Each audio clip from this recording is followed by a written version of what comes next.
Olá, está no ar mais uma edição do programa Conexão. Hoje, para a gente conversar com a educadora, professora, sindicalista, ex-subsecretária de Educação e agora superintendente regional de ensino, professora Marilda Ribeiro Rezende. Professora, a senhora nasceu em Uberaba, né? Sou uberabense, mas e antes de nascimento e de coração. E de coração também. E amo a minha cidade. E voltando aqui a essa casa, né, onde estive durante 2 mandatos, durante 8 anos, quero dizer que várias defesas aqui foram feitas, não só por mim, mas com os meus colegas vereadores da época, né, em que a gente vê, inclusive, Uberaba agora caminhando dentro de várias linhas de pensamento que a gente defendia aqui então, né? Então é um prazer muito grande voltar a casa, como também falar para a TV Câmara, que foi algo assim inusitado na cidade de Uberaba, quando estava aqui, foi o início da TV Câmara, que tem prestado um serviço de alta qualidade em termos de informações, em termos de saber o que o vereador está fazendo aqui e, claro, para que a população que não tem oportunidade de vir a essa casa e acompanhar as propostas dos senhores vereadores,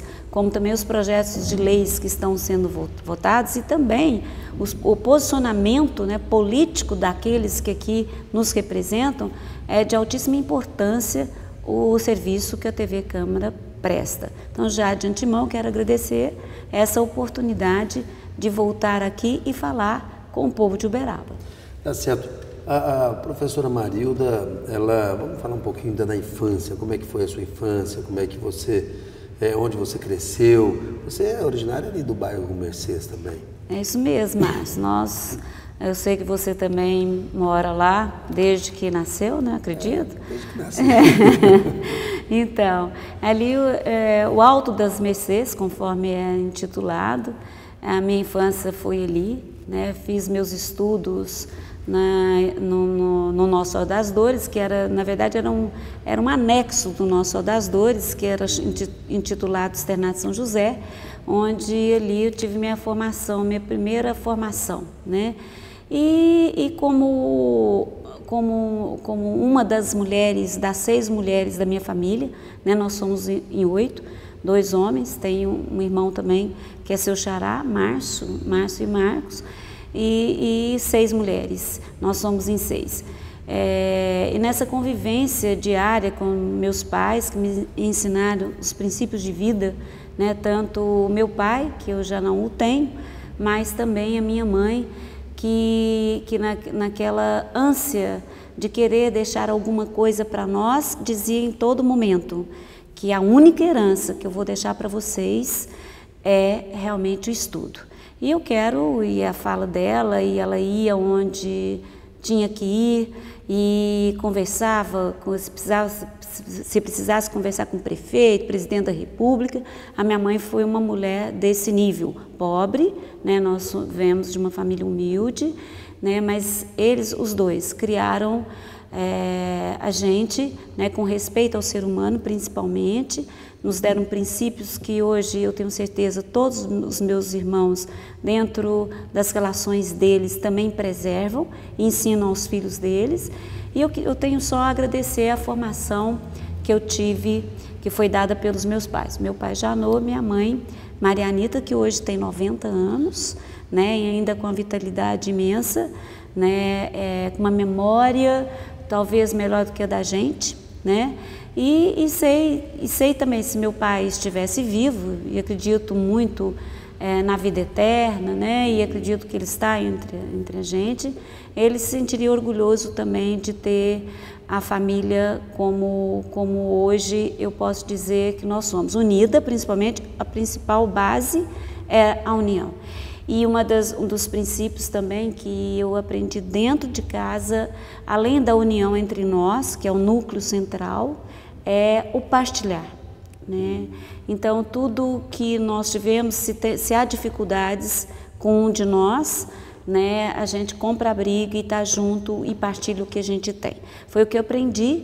E assim, meu pai dizia muito que ele foi um dos meus maiores consultores, por isso que, na verdade, depois que ele faleceu em 1999, eu aceitei o desafio vindo da minha categoria, e ele também representou uma categoria, meu pai sapateiro representava essa categoria dele também, idas em Belo Horizonte, e era aquele que defendia o bem comum, né? Como ele não pôde ter um cargo público, né, de mandatos eletivos, quando surgiu numa movimentação em Uberaba da minha categoria dos trabalhadores em educação, o meu nome para disputar uma cadeira na Câmara Municipal, eu pensei muito nele, né? Pensei que eu poderia fazer as defesas que ele não pôde fazer nas casas deliberativas, né? E daí aceitei a condição de candidata e, graças a Deus, naquela época eu fui eleita, né, uma das vereadoras. Existia a vereadora Dona Terezinha,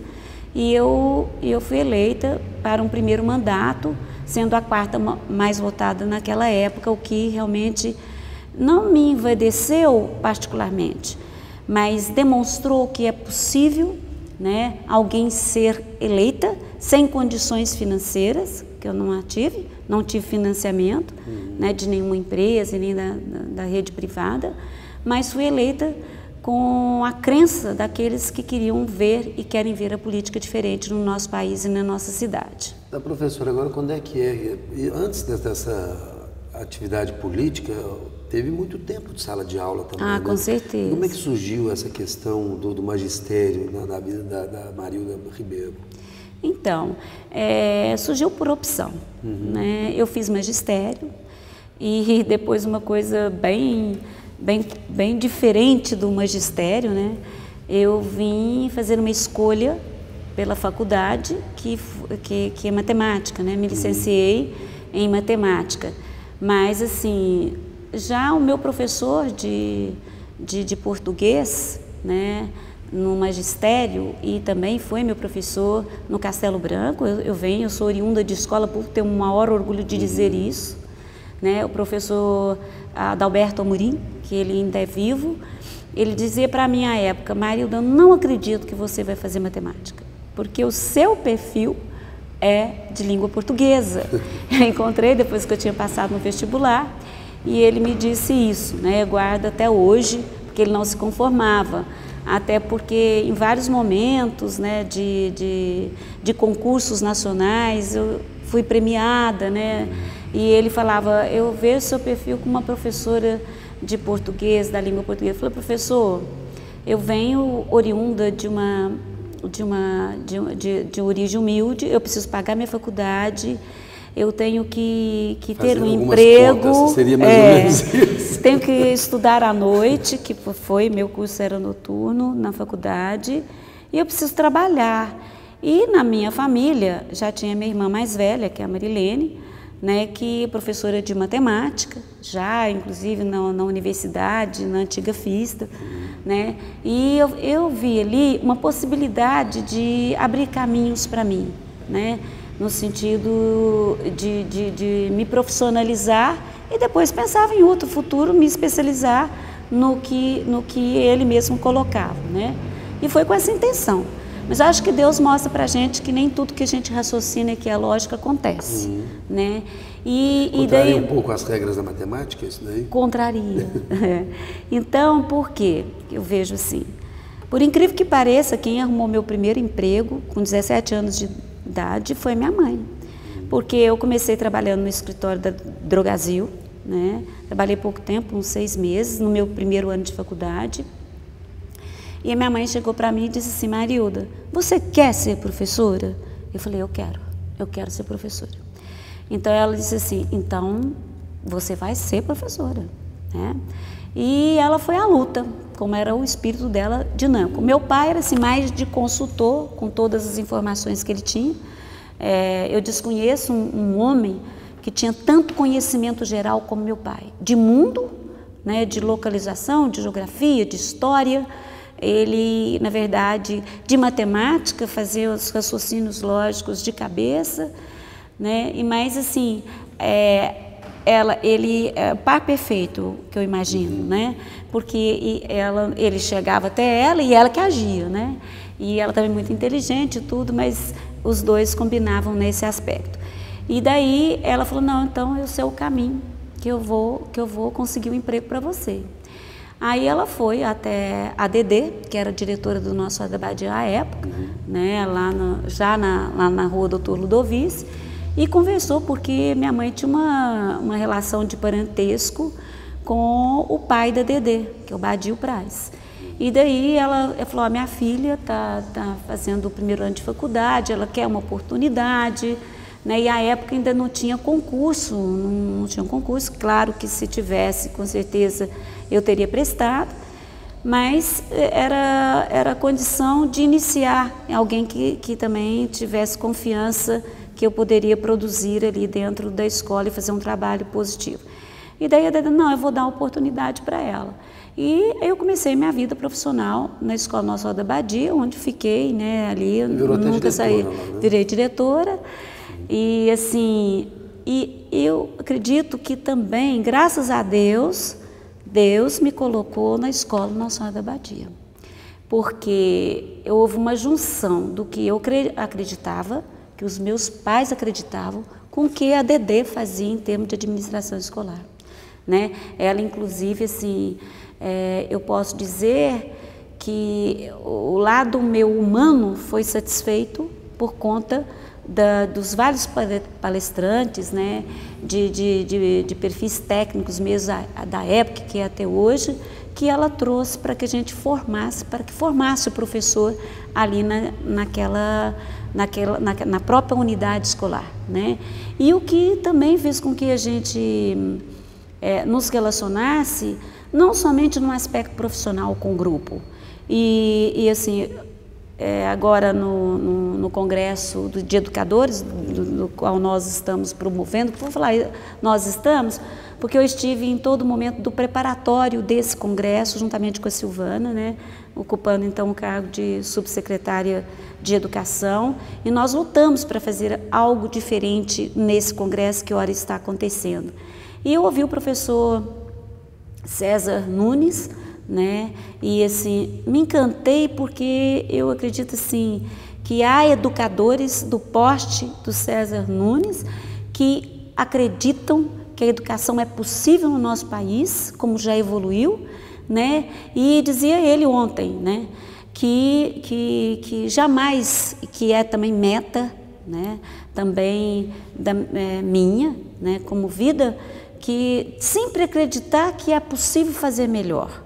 E jamais, isso eu aprendi também dentro de casa, é princípio familiar da minha mãe, que ela dizia assim para nós, olha, nada como um dia após o outro, amanhã é outro dia, né? E assim eu acredito, que sempre o amanhã é outro dia, e nunca trato as questões, inclusive da própria educação, com pessimismo, sempre, né, claro, lutando pelos meus sonhos, porque, como diz Juvenal Arduino, a esperança não é aquela que espera e fica parada, mas é aquela que se lança, e isso tem sido o princípio meu também de vida. Agora, professora, como é que surge aí o movimento sindical? Dando aula na escola da Badia, aí surge aí a UT, né, o Sindiúti. Isso, porque ali, o que eu aprendi ali, né, foi uma educação progressista, né, uma educação que luta pelos direitos do profissional da educação, como também do próprio aluno, né, pela qualidade de vida, pela justiça social, pela defesa da oportunidade para todos e oportunidade também para os nossos alunos. E ali então nós começamos um grupo forte, né, que pensava dessa forma, além de nós termos a oportunidade também desse aperfeiçoamento que era nos dado através da gestora à época, né? E daí nós constituímos um grupo, comecei a participar então do Sindiúti, né, como militante do Sindiúti, filiada pela luta dos nossos direitos. Vinha presidir, né, o sindicato em 1981, ficando ali um mandato, porque sempre defendi o princípio da alternância de poder, né? E daí, aquela época, julguei necessário abrir espaço para outros também implementarem essa luta que eu acredito que seja de todas as categorias, e eu não vi a educação sem também essa luta, associada a essa luta, né? Tá certo, e o Sindiúti acaba de indicar a professora Marilda Ribeiro Rezende para dirigir a Superintendência Regional de Ensino. Ela foi nomeada e sobre isso vamos falar logo após o intervalo.